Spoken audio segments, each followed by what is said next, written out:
வீர பெரும்பாட்டன் தீரன் சின்னமலை. திருப்பூர் மாவட்டம் காங்கயம் வட்டம் சென்னிமலைக்கு அருகிலுள்ள மேலப்பாளையம் எனும் ஊரில் ரத்தின சர்க்கரை மன்றாடியார் பெரியாத்தா இணையருக்கு குழந்தைசாமி, தீர்த்தகிரி, தம்பி, கிளேதார், குட்டிச்சாமி எனும் 5 ஆண் மக்களும் ஒரு பெண் மகளும் பிறந்தனர். அந்த 5 குழந்தைகளில் இரண்டாவது மகனாக கிபி 1756ஆம் ஆண்டு ஏப்ரல் 17ஆம் நாள் பிறந்தார் தீரன் சின்னமலை என்று அழைக்கப்பட்ட தீர்த்தகிரி சர்க்கரை உத்தமகாமின்ற மன்றாடியார். சிலம்பாட்டம், கட்டுத்தடி, தடிவரிசை, மல்யுத்தம், வில்வித்தை, வாழ்வீச்சு என அத்தனை வீர விளையாட்டுகளிலும் தனித்துவம் பெற்றிருந்த நமது வீர பெரும்பாட்டன் தீர்த்தகிரி சர்க்கரை உத்தமகாமின்ற மன்றாடியார் தனது இளம் வயதில் கொங்கு நாட்டின் வரிகள் அனைத்தும் மைசூர் அரசுக்கு செல்வதை பொறுத்துக் கொள்ள முடியாமல் கடும் சினம் கொண்டார். ஒரு நாள் வழியில் ஒரு தண்டல்காரன் வரிப்பணத்துடன் குதிரை மீது செல்வதை பார்த்து சின்னமலை அவனை விசாரித்தார். அவன் மைசூர் மன்னருக்கு வரிப்பணம் கொண்டு போவதாக கூறினான். நம் நாட்டு வரிப்பணத்தை மைசூர் மன்னருக்கு எதற்காக கொடுக்க வேண்டும் என்று கேட்க, அதற்கு நம் கொங்கு நாட்டை மைசூர் அரசர் தான் ஆளுகிறார், அதற்காக நாம் அவருக்கு வரி கொடுக்க வேண்டும் என்று சொன்னான் தண்டல்காரன். சினத்துடன் சீறிய சின்னமலை, நம் நாட்டை மைசூர் அரசர் ஏன் ஆள வேண்டும்? நமக்கென்ன ஆளவா தெரியாது? இந்நாட்டை ஆள்வதற்கு இங்கு என்ன ஆளா இல்லை? வரி பணத்தை கொடு என்று வாங்கிக் கொள்ள, ஐயா, சங்ககிரியில் காத்திருக்கும் திவானுக்கு நான் என்ன சொல்வது? எங்கள் ஊராளி சும்மா இருப்பாரா என்று தன் நிலைமையை சொல்ல, நம் நாட்டு வரிப்பணம் அயலாருக்கு போகக்கூடாது. பாடுபடுவது ஒருவர், பயன் பெறுவது மற்றொருவரா? வரிப்பணத்தை சென்னிமலைக்கும் சிவன்மலைக்கும் நடுவில் ஒரு சின்னமலை பறிச்சு விட்டதாக போய் உன் மன்னர் ஹைதர் அலியிடம் சொல் என்று எச்சரித்து அனுப்பினார். அந்த வரிப்பணத்தை தமது ஊரில் இருந்த ஏழைகளுக்கு பிரித்து கொடுத்தார். அன்றிலிருந்து அனைவராலும் தீரன் சின்னமலை என்று அழைக்கப்பட்டார் நமது வீர பெரும்பாட்டன். கங்கை என்பார் நின் குலத்தை, கமலை என்பார் ஆனூரை, கவின்சேர் நல்ல மங்கை என்பார் நினது தெய்வம், மாதேவர் செயங்கொண்டார் வானர்க்கு ஈகை நின் கையென்பார், போர்க்களத்துக்கு ஒரு விசையன் நின்னை என்பார் நிலத்தில், கீர்த்தி தங்கம் என்பார் ரத்தினத்தின் தீர்த்தகிரி என்ற சொல்லும் தகுங்கண்டாயே. சென்னிமலைக்கும் சிவன்மலைக்கும் இடை தீரமிகு சின்னமலை என்று மேனாம்பு பேசிய தீர்த்தகிரி எனும் பாடல் நமது பாட்டனின் பெருமையை பாடுகிறது. தீரன் சின்னமலையிடமிருந்து தப்பிய தண்டல்காரன் சங்ககிரியில் தங்கியிருந்த மைசூர் அரசின் திவானிடம் நடந்ததை சொல்ல 100 குதிரைப்படை வீரர்களை அனுப்பி தீரன் சின்னமலையை பிடித்து வர ஆணையிட்டார் திவான். அப்படை வரும் செய்தி அறிந்த சிறிது நேரத்தில் சின்னமலை தனது நண்பர்களான பொல்லான் என்கிற வேலப்பன் மற்றும் கருப்பு சேர்வையுடன் சேர்ந்து மக்கள் படையோடு புயலென சுழன்றார். தீரனை பிடிக்க வந்த படை சிதறி ஓடியது. கருப்பு சேர்வை, பொல்லான், திப்புவின் படையில் இருந்த குணால நாடார் ஆகியோர் இறுதி வரை தீரன் சின்னமலைக்கு நண்பர்களாகவும் படை தளபதிகளாகவும் தோளோடு தோளாக நின்றார்கள் என்பது வரலாறு. சின்னமலையின் படை தளபதியான கருப்ப சேர்வை பிரெஞ்சு தேசத்தின் மாவீரன் நெப்போலியனிடம் தூது சென்றவர்களில் ஒருவர். கட்டுத்தறிக்காரர் முன்னடக்க உடன் கருப்ப சேர்வையும் பின்னடக்க, வட்ட பொட்டுக்கார சின்னமலை அதோ வார சௌரியம் பாருங்கடி, பூனை குளம் என வெள்ளை படையோட பூரித்து வீர புலி போல சேனைக்கு அதிபதி சின்னமலை வரும் தீரத்தை வந்து மே பாருங்கடி, கச்சை கட்டும் தடிக்காரர்களே வெள்ளைக்காரர்களை எங்கு கண்டாலும் காலை ஒடித்து துரத்துங்கள் என்றுமே கட்டளையிட்டானாம் சின்னமலை என்று பாட்டனின் புகழ் பாடுகிறது சின்னமலை கும்மி பாட்டு. கொங்கு நாட்டை அயலார் கையிலிருந்து மீட்க வேண்டும். ஒரு நாட்டை அந்நாட்டுக்கு சொந்தக்காரன் இல்லாத அயலான் ஒருவன் ஆள்வதை அனுமதிக்க கூடாது. நம் நாட்டை நாமே ஆள வேண்டும். அயலார் ஆட்சியில் சொந்த நாட்டு மக்களுக்கு எந்த நன்மையும் ஒருபோதும் ஏற்படாது, தீமைகள் தான் உண்டாகும். அதைவிட தாய் நிலத்துக்கு தொடர்பில்லாத அயலான் ஒருவன் தங்கள் தாய் நாட்டை ஆட்சி செய்வதை பொறுத்துக் கொள்வதை போன்ற மானக்கேடு அந்நாட்டு மக்களுக்கு வேறு ஏதுமில்லை. இமயம் முதல் குமரி வரை தமிழ் மொழி கொண்டு ஆட்சி செய்த மூவேந்தர்களின் தமிழ்நாடு தமிழ் தெரியாத அயல் மொழியாளர் ஆட்சிக்கு உட்பட்டு அல்லல் படுவதா? பல ஆண்டுகளாக தமிழ்நாடு ஆந்திரத்து நாயக்கர் ஆட்சியில் அயல் மொழியாளர் மேற்பார்வையில் இருந்து வந்ததாலேயே தமிழ் மொழி தன் பெருமையை இழந்துவிட்டது. இனியும் அயல் நாட்டவரின் ஆட்சிக்கு உட்பட்டால் நம் தாய்மொழி என்னாகும்? வேற்றுமொழி பேசுவோருக்கு தம் தாய்மொழி அல்லாத மக்களிடம் எப்படி அன்பு உண்டாகும்? நம் தாய் நாட்டை அயலார் ஆள அந்த ஆட்சியின் கீழ் அடிமை வாழ்வது நம் நாட்டு மக்களின் வீரத்துக்கு அழகா? தமிழர்கள் என்ன வீரமில்லாத வெற்று உடம்பினரா? தமிழர் வீரம் இறந்தொழிந்தா போய்விட்டது? இல்லை, உயிரோடுதான் இருக்கிறது, ஆனால் உறங்கி கிடக்கிறது. அந்த உணர்வை தட்டி எழுப்ப வேண்டும். அதை ஏன் நாம் செய்யக்கூடாது என்று நமது வீர பெரும்பாட்டன் தீரன் சின்னமலை தீவிரமாக சிந்தித்தார். அதே சமயம் ஆங்கிலேயர்களை எதிர்த்து போரிட தனக்கு இணையான வீரர்களை தேடிக்கொண்டிருந்த திப்பு சுல்தான் தனது தந்தையான ஹைதர் அலி வரி வசூலிக்கு அனுப்பி வைத்த வீரர்களை விரட்டியடித்த தீரன் சின்னமலையை பற்றி அறிந்தார். சின்னமலையே தனக்கு தகுந்த வீரர் என எண்ணி ஓரணியில் திரள்வதற்காக அழைப்போலை அனுப்பினார். வெள்ளையர் எதிர்ப்பு மனநிலை கொண்டிருந்த தீரன் சின்னமலையும் அதற்கு உடனடியாக இசைவு தந்தார். வெள்ளையர் பகை விரட்ட விடுதலை வேட்கை கொண்ட ஆயிரம் வீரர்களை சாதி சமயம் பாராது திரட்டினார் தீரன் சின்னமலை. விடுதலை உணர்வுடன் திரண்டவர்களுக்கு கடுமையான போர்ப்பயிற்சிகள் அளித்தார். இந்த கொங்கு படை திப்பு சுல்தானின் படையில் அணிவகுக்க மைசூருக்கு சென்றது. அங்குதான் குணாளன் நாடாரின் நட்பு தீரன் சின்னமலைக்கு கிடைத்தது. சுதந்திரம், சமத்துவம், சகோதரத்துவம் எனும் கொள்கையும் பிரிட்டிஷ் காலனி ஆதிக்கத்தை எதிர்த்து நின்ற பிரெஞ்சு படையும் திப்பு சுல்தானின் படையில் இருந்தன. தீரன் சின்னமலையின் கொங்கு படை அவர்களிடமிருந்து நுட்பமான போர் பயிற்சிகள் பலவும் கற்றது. திப்புவின் நெருங்கிய நண்பரானார் தீரன் சின்னமலை. திப்பு சுல்தானுக்கும் ஆங்கிலேயருக்கும் இடையே 4ஆம் கட்ட மைசூர் போர் கிபி 1799 ஆண்டு தொடங்கியது. வெள்ளையர் படை 40,000 வீரர்களுடன் மோத தன் உற்ற நண்பன் திப்புவிற்காக களமிறங்கினார் தீரன் சின்னமலை.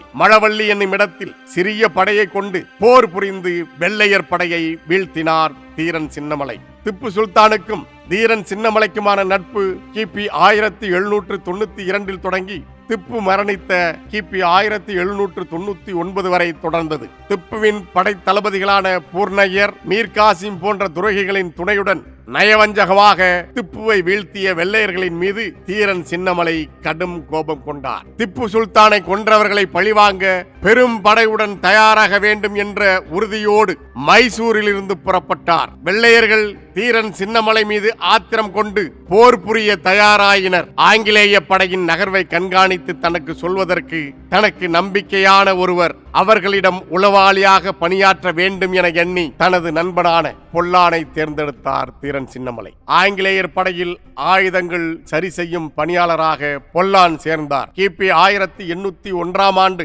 பவானியில் நடைபெற்ற காவிரி கரையோர போர், கிபி 1802 ஆண்டு நடைபெற்ற சென்னிமலை போர், கிபி 1803 ஆண்டு நடைபெற்ற அரச்சலூர் போர் ஆகிய 3 போர்களிலும் ஆங்கிலேயரை எதிர்த்து தீரன் சின்னமலை மாபெரும் வெற்றி பெற்றதற்கு மிக முக்கிய காரணமாக இருந்தவர் தளபதி பொல்லான் அவர்கள். பொல்லான் ஒற்றனாக ஆங்கில படைக்குள் ஊடுருவி ஆங்கிலேயர்களின் போர் நகர்வுகளை, போர் தந்திரங்களை, படை அளவுகளை தெரிவித்தபடியால் தீரன் சின்னமலை எளிதாக வெற்றி பெற்றார். சிதறி கிடந்த பல்வேறு சமூகங்களை சேர்ந்த ஏறக்குறைய 20க்கும் மேற்பட்ட பாளையங்களை இணைத்த தீரன் சின்னமலை பாளையக்காரர்களுக்கு வெள்ளை ஆதிக்கத்துக்கு எதிரான விடுதலை சிந்தனையை, உரிமை உணர்வை ஊட்டினார். வெள்ளையர் எளிதில் நுழைய முடியாத வண்ணம் பூந்துரை நாட்டின் புகழ்மிக்க ஊரான ஓடா நிலையில் உறுதியான கோட்டையை கட்டினார். அங்கே பயிற்சி கூடங்களும், மக்களின் கருத்தறிய பெரிய வளாகங்களும், அறிஞர்களும் புலவர்களும் விவாதிக்க பேரவைகளும் அமைத்தார். மருதுபாண்டியர்கள் ஒருங்கிணைத்த கோவை புரட்சியின் கூட்டமைப்பில் தீரன் சின்னமலையும் ஒருவர். மைசூரிலிருந்து திப்பு சுல்தான், தூந்தா ஜீவா, சேது சீமையிலிருந்து முத்துராமலிங்க சேதுபதி, கொங்கு பகுதியிலிருந்து தீரன் சின்னமலை, விருப்பாச்சி கோபால நாயக்கர், கேரளாவின் மலபார் பகுதியிலிருந்து பழசி அரசர் என தென் தமிழ்நாட்டின் அனைத்து தளங்களிலும் இருந்து மருது சகோதரர்கள் உருவாக்கிய அந்த கூட்டமைப்பு வெள்ளையர்களை எதிர்க்க சாதி, மதம், இனம் கடந்து ஒன்று கூடியது. ஆங்கிலேயர் வசமிருந்த கோவை கோட்டையை கைப்பற்ற திரண்ட இந்த கூட்டமைப்பின் முயற்சி துரோகிகளாலும் படைகளுக்கு இடையே தொடர்பு கொள்வதில் ஏற்பட்ட பிழைகளினாலும் தோல்வியை தழுவியது. இப்புரட்சியில் புத்தே முகமது காசிம் உள்ளிட்ட 36 இஸ்லாமிய வீரர்கள் தங்கள் இன்னுயிரை ஈந்தனர். கோவை புரட்சி தோற்றாலும் தீரனின் புரட்சி ஓயவில்லை. இடையறாத போர்களுக்கு நடுவே பல கோயில்களுக்கு திருப்பணிகளும் செய்தார் தீரன் சின்னமலை அவர்கள். தீரன் சின்னமலையின் கோயில் கொடை பற்றிய கல்வெட்டுகள் சிவன்மலை, பட்டாளி, கவண்டம்பாளையம் ஆகிய ஊர்களில் உள்ளன. நமது பாட்டன் தீரன் சமூக ஒற்றுமையை முதன்மை நோக்கமாக கருதியதால் அவரது படையில் கவுண்டர், தேவர், வன்னியர், வேட்டுவர், நாயக்கர், நாடார், ஒடுக்கப்பட்டோர் மற்றும் இஸ்லாமியர் உள்பட பல சமூகத்தினரும் பங்கேற்றிருந்தனர். கருப்ப சேர்வை,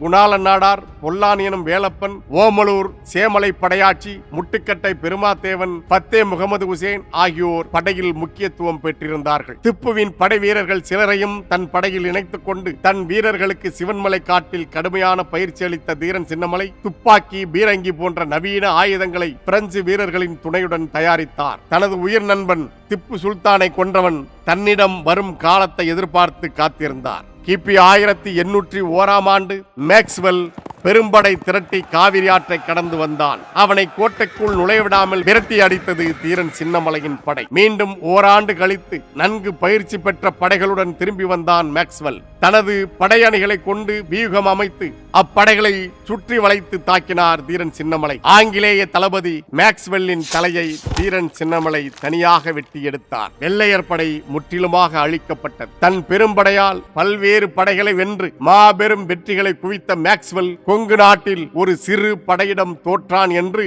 ஆங்கிலேயர்களே தங்கள் குறிப்பில் எழுதி வைக்கின்ற அளவுக்கு வீரத்துக்கு இலக்கணமானார் நம் வீர பெரும்பாட்டன் தீரன் சின்னமலை. அதன் பிறகு 2 ஆண்டுகளுக்கு வெள்ளையர்கள் தீரன் சின்னமலையின் பக்கமே வர அஞ்சினார்கள். பிறகு திப்பு சுல்தானை துரோகிகளை கொண்டு நயவஞ்சகமாக கொன்ற ஆங்கிலேய தளபதி கர்னல் ஹாரிஸ் தலைமையில் 3000 வீரர்களை கொண்ட ஆங்கிலேய படை சங்ககிரியிலிருந்து புறப்பட்டது. வழி நெடுக எதிர்த்து நின்ற தமிழ்நாட்டு வீரர்களை கடந்து முன்னேறியது அப்படை. தம்பட்டம்பாறை என்னும் இடத்தில் தீரன் சின்னமலை தனது துப்பாக்கியால் ஹாரிஸின் குதிரையின் மீது சுட்டார். அதை பின்பற்றி ஓடி வந்த 300 குதிரைப்படை வீரர்களும் திரும்பி ஓடினார்கள். காயத்துடன் ஈரோடு வரை ஓடிய அந்த குதிரை அங்கே சுருண்டு விழுந்தது. சின்னமலை வெடி குண்டுக்கு தப்பி ஓடும் சீமைப்படையின் குதிரையெல்லாம் ஒன்னின் பின் ஒன்னாக குள்ளநரி போல ஓடும் ஒய்யாரத்தை பாருங்கடி என்று சின்னமலை கும்மி இந்த நிகழ்வை பதிவு செய்துள்ளது. தனக்கு ஏற்பட்ட அவமானகரமான தோல்வி ஹாரிஸை கூனி குறுக செய்தது. சின்னமலையின் படைகள் சூழத் தொடங்க புறமுதுகிட்டு ஓடினான் ஹாரிஸ். தனது நண்பன் திப்புவின் கொலைக்கு காரணமானவன் பயந்து பதறி ஓடுவதை பார்த்து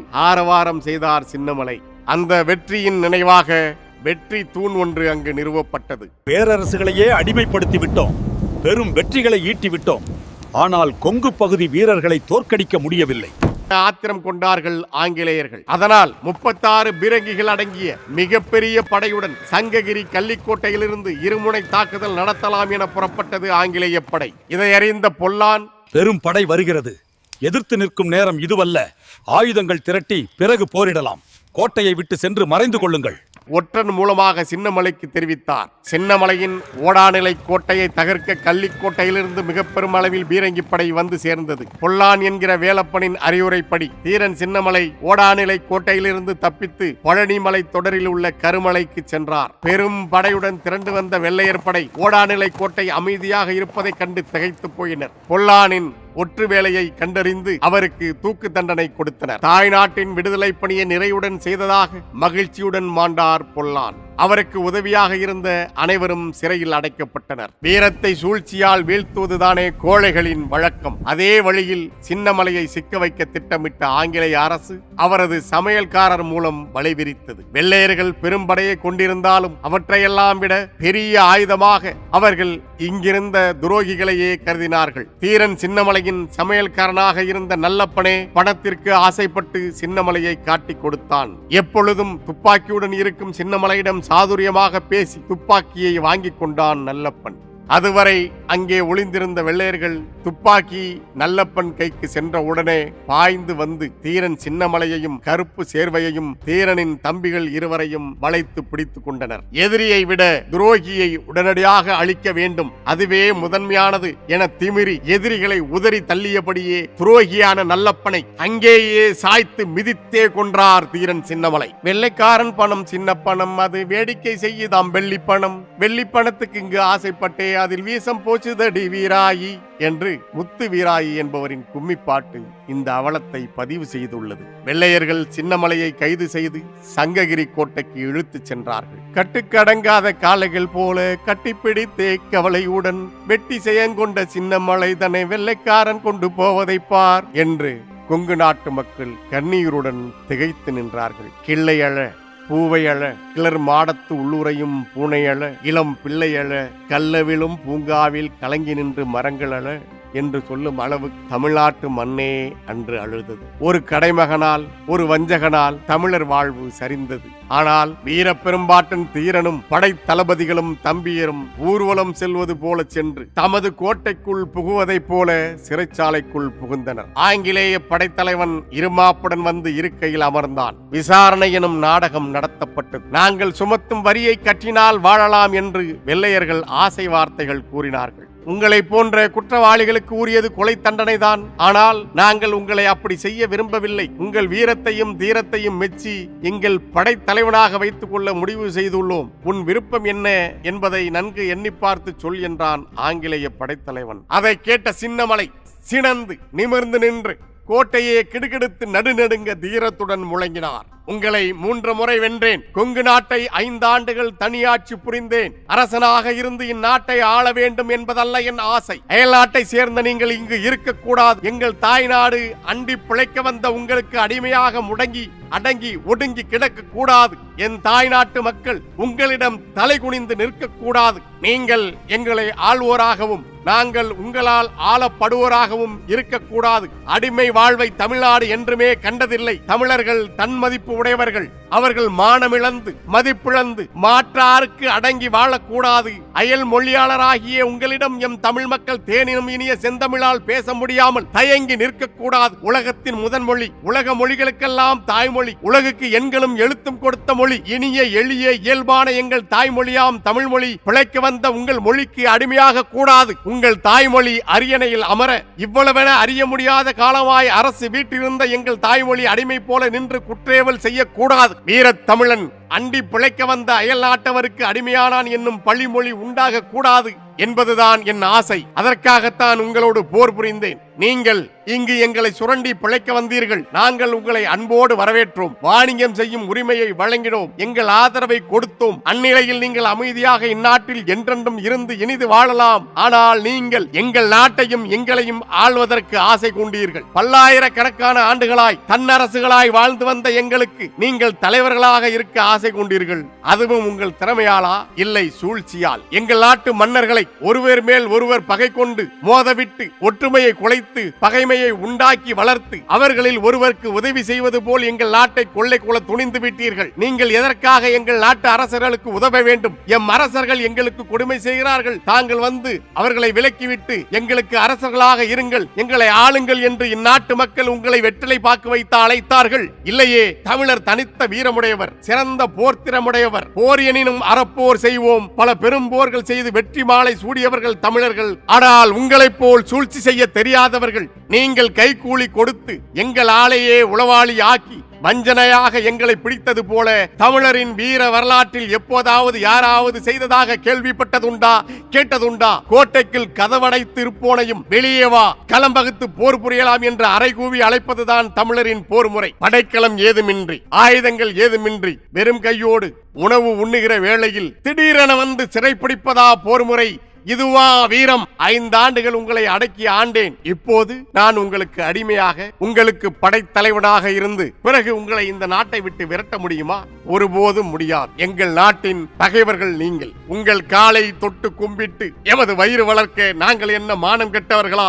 மானத்தின் பிறப்பிடம் தமிழ்நாடு. மானம் பெரிதா வாழ்வு பெரிதா எனில் வாழ்க்கைக்காக மானத்தை விற்கும் வழக்கம் தமிழர்களுக்கு இல்லை. உங்களுக்கு அடிமையாக இருக்க எங்களால் ஒருபோதும் முடியாது. அயல்நாட்டை சேர்ந்த உங்களை இந்த நாட்டை விட்டு அப்புறப்படுத்துவதற்காகத்தான் நான் உங்களோடு போர் புரிந்தேன். உங்களுக்கு நான் படைத்தலைவனா?